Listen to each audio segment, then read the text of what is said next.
South ఇండియాలోనే అతి తక్కువ ధరలకే రత్నాలను అందించే ఏకైక సంస్థ 6JVR. నమస్తే, వెల్కమ్ టు అవర్ ఛానల్. నేను పద్మిని. ప్రస్తుతం మనతో పాటు న్యూమరాలజిస్ట్ స్రవంతి గారు ఉన్నారు. మాట్లాడతాం. అక్క నమస్తే. అక్క నమస్తే పద్మిని. అక్క, నెగటివ్ ఎనర్జీ, మీకు నెగటివ్ ఎనర్జీ అంటూ చాలా కాల్స్ వస్తున్నట్టున్నాయి. బాగా అమ్మా, చాలా మంది. అయితే ఆర్థికపరమైన ఇబ్బందులు, లేకపోతే నెగటివ్ ఎనర్జీ. నిన్న కూడా వచ్చింది ఒక కాల్. అసలు నేను మాట్లాడలేకపోతున్నాను, వాళ్ళతో మాట్లాడుతుంటే నాకు ఆవలింతలు వచ్చేస్తున్నాయి. అసలు అంటే తెలుస్తుందా?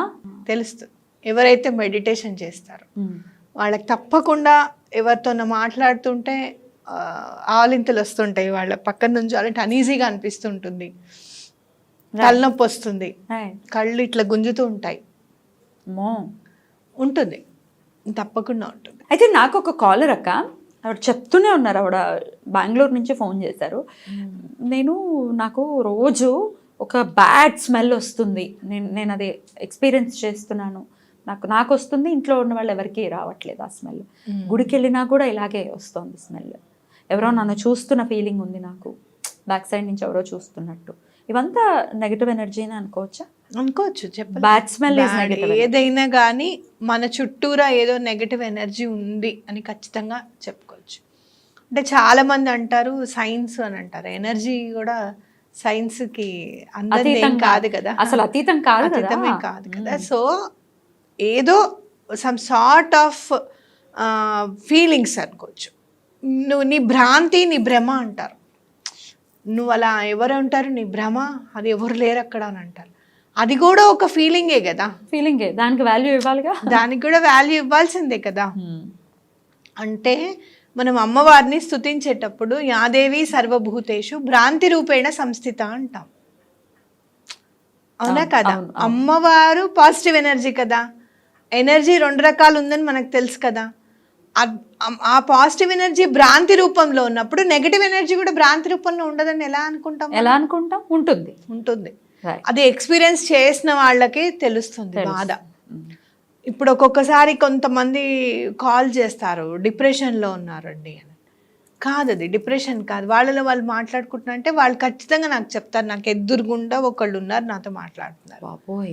నేను ఎటువంటి పరిస్థితుల్లోనూ నేనేమి ఖచ్చితంగా నేను చెప్పగలుగుతా, వాళ్ళు నాతో మాట్లాడుతున్నారు అని చెప్పి. ఎందుకు మనం పరమాచార్య గారిది చెప్పుకునేటప్పుడు చెప్పుకోలేదు, ఒక అతనికి వినపడుతూ ఉంటుంది, అన్ని వినపడుతూ ఉంటే అవతల వాళ్ళ ఫ్యూచర్ అంతా చెప్తూ ఉంటాడు అనమాట. ఆంజనేయ స్వామి పాపం ఆయన ఆంజనేయ స్వామి ఏమో అని ఆయన అనుకుంటాడు పాపం. స్టార్టింగ్ వచ్చిన వాళ్ళందరికీ ఇంతే, ఇక వాళ్ళు క్వశ్చన్ అడిగితే ఈయనకి ఆన్సర్ వినపడుతుంది, ఆన్సర్ చెప్తూ ఉంటారు. నెగటివ్ ఎనర్జీకి ఎలాగా ఫ్యూచర్ తెలుస్తుంది దానికి అతీతమైన తెలుస్తుందని ఇది ఈ కథే మనకి నిరూపితం. చెప్తూ ఉంటే పాపం అందరికి చెప్తూ ఉంటాడు. ఇక ఈయన నిద్రపోనివ్వదే. దానికి ఏంటంటే ఎంతసేపు మాట్లాడాలన్నమాట, ఎవరో ఒకళ్ళు రావాలి, మాట్లాడాలి. నిద్రపోనివ్వదు, ఈయనకి అలసట, అన్నం తినివ్వదు, నిద్రపోనివ్వదు. ఇదేంట్రా బాబా అని పరమాచార్య గారి దగ్గరికి వస్తే, బలానా ప్లేస్కి వెళ్ళి నువ్వు చదువు అని చెప్పి రాముల వారిదినో అమ్మవారిదో ఏదో చెప్పారు స్వామి. చెప్పిన తర్వాత ఆయనకు అది వినపడడం ఆగిపోయింది. ఎవరు అనుకుంటున్నావు నువ్వు అంటే ఆంజనేయ స్వామి అనుకుంటున్నాను అని అంటే, అప్పుడు పరమాచార్య గారు మళ్ళీ అది వినపడడం ఆగిపోయిన తర్వాత వస్తే, పోన్లే శ్రీరాముడు సేవకి వెళ్ళిపోయారు ఆంజనేయ స్వామి అని అన్నారు అని అంటారు ఆయన. అట్లా మనము వినపడదు, కనపడదు, అట్లా ఎప్పుడు కూడా ఎవరైనా బాధపడుతుంటే నెగిటివ్ ఎనర్జీతో పొరపాటును కూడా తీసి పడేయకండి. హేళన కూడా చేయదు. అంతే, హేళన కూడా చేయొద్దు. అట్లా ఏం లేదని కూడా అనకండి. ఏదైనా ఉండవచ్చు, ఏముంది అనేది చూడండి.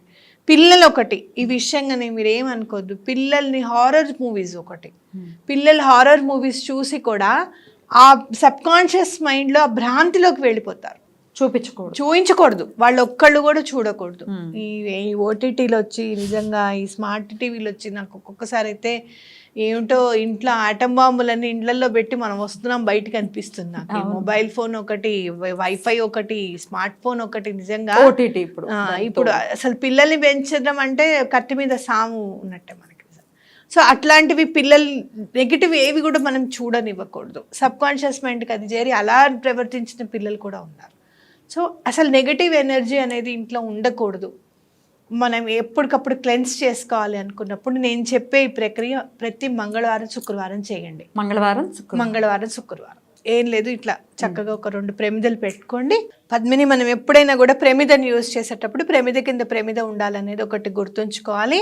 అండ్ ఇంకోటి ఏంటంటే కొంచెం బొట్టు పెట్టడం అనేది కూడా మనం పెట్టుకోవాలి ఎప్పుడు కూడా. దీనికి కూడా పెట్టాలక్క? ఏదైనా కూడా నేను పెట్టాలి, ఎందుకంటే మనం అన్ని యూజ్ చేసామని పాజిటివ్ కదా, దానికి వాల్యూ ఇవ్వాలి. ఇప్పుడు చక్కగా ఈ ప్రమిదలన్నీ, ఇది కర్పూరం ఒకటి మనకి ఒక 4-5 బిళ్ళలు ఎక్కువగానే వేసుకోండి. అలాగే ఎలాచి ఒకటి వేసుకోవచ్చు, 2 వేసుకోవచ్చు, మీ ఇష్టము.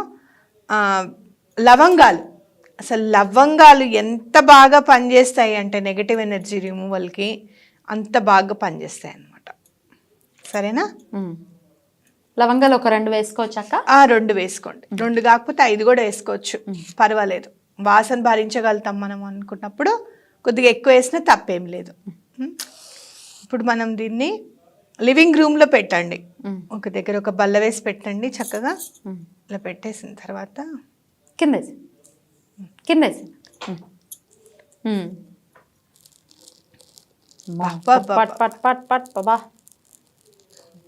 ఏంటక్క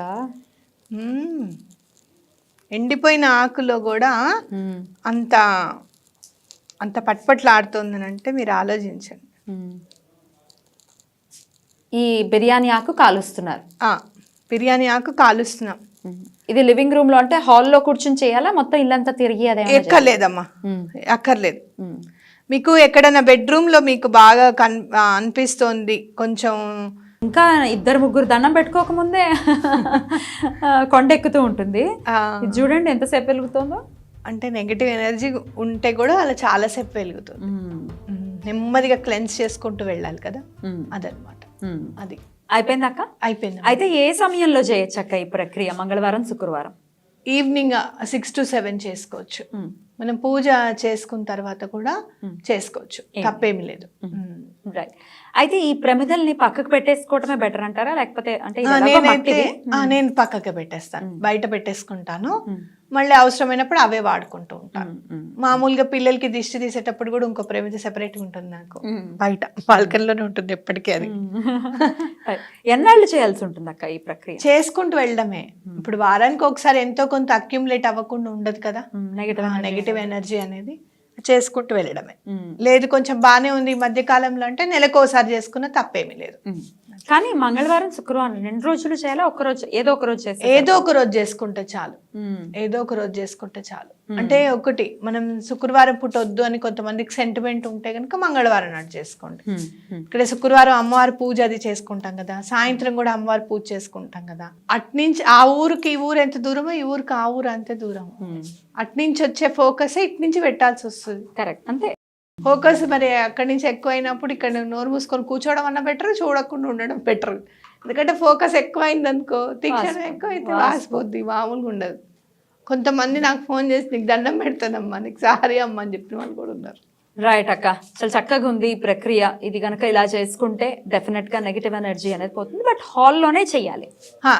ఎక్కువ బెడ్రూమ్ లో ఎక్కువ ఉంది మనకి ఇబ్బంది ఉంది అనుకుంటే బెడ్రూమ్ లో కూడా చేసుకోవచ్చు. కొన్నిసార్లు చిన్నపిల్లలు బెడ్రూమ్ లో అసలు ఆ రూమ్ కి వెళ్ళడానికి కూడా భయపడుతూ ఉంటారు, అలాంటప్పుడు కూడా చేసుకోవచ్చు బెడ్రూమ్ లో, తప్పేం లేదు. అయితే ఒక్కొక్కసారి పిల్లలు ఎందుకు ఏడుస్తున్నారో తెలియదు అక్క, చాలా గట్టిగా ఏడుస్తుంటారు, భయం వేస్తుంది. వాళ్ళకి కడుపు నొప్పో తెలియదు, కడుపు నొప్ప అంటే కడుపు నొప్పి ఏమి ఉండదు. అలాంటి సందర్భంలో ఇమీడియట్ గా చేయొచ్చా? ఇమీడియట్ గా కర్పూరంతో ఒక్కదాంతో చేసుకోవచ్చు. ఇది మనము ఇంట్లో ఉన్న నెగటివ్ ఎనర్జీ పోవాలని చెప్పి చేస్తున్నాం కదా, దిష్టి తీయాలనుకున్నప్పుడు కర్పూరం బాగా యూజ్ అవుతుంది పద్మిని. చాలా చక్కటి ప్రక్రియను తెలియజేశారక్క. Thank you so much. నమస్తే.